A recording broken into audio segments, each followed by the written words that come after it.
Hello you wonderful people. For today's video I'm going to talk about the Japanese manga and anime series Rosario the Vampire. Like always, this isn't a review, it's just me talking about a series that I really like that I recommend you check out for yourself. Rosario the Vampire is an action romance fantasy series about a young high schooler Sukune who finds himself attending a school filled with monsters, or rather yokai. There he meets and befriends the young vampire Mocha. With her help, Sukune continues to attend the school all while hiding his identity as a human. Because Sukune is human, he doesn't actually have a way of defending himself when other yokai at the school come around threatening him. So most times it leads to Mocha, as well as the other friends he make at the school, kind of protecting him. A very interesting thing about Mocha's character is that there are two sides to her.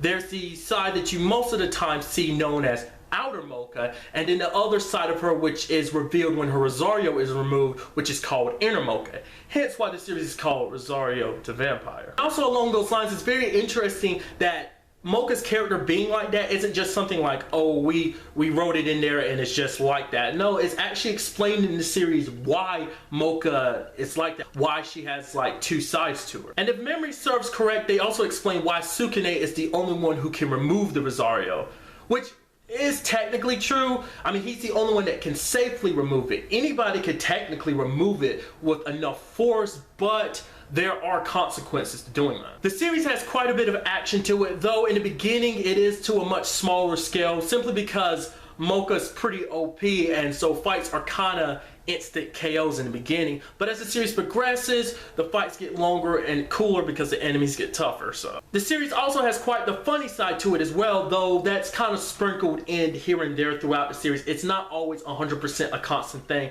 Usually the comedy is kind of overthrown by the dramatic aspects of the show. And then there's the romantic side with all the lovely ladies that find their ways into Sukune's life, each with their varied personalities. For example, there's a character named Ruby who has this very interesting side to her. The series also contains a very long list of the different types of monsters or yokai that exist in this world. Rosario the Vampire in its entirety is complete. The anime adaptation has 2 seasons, each with 13 episodes. The manga itself is divided into 2 mangas. The first ended with a final total of 10 volumes, while the second, titled Season 2, ended with a total of 14.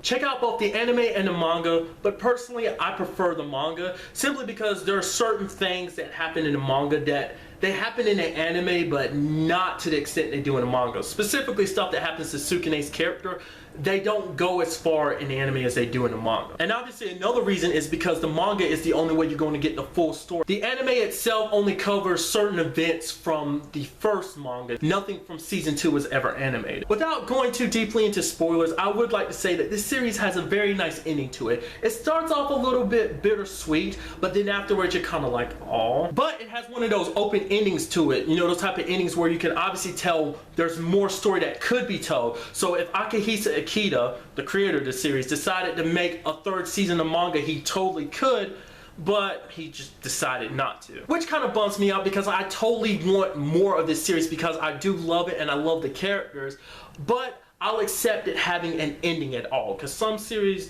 don't have like satisfactory endings at the very least. But that's about it for this video. If you enjoyed it, make sure you hit the like button, share the video, and subscribe to the channel for much, much more. Like always, till the next time we meet, be happy, be safe, live life to the fullest, and enjoy it. Good day and goodbye. Nice job, loser.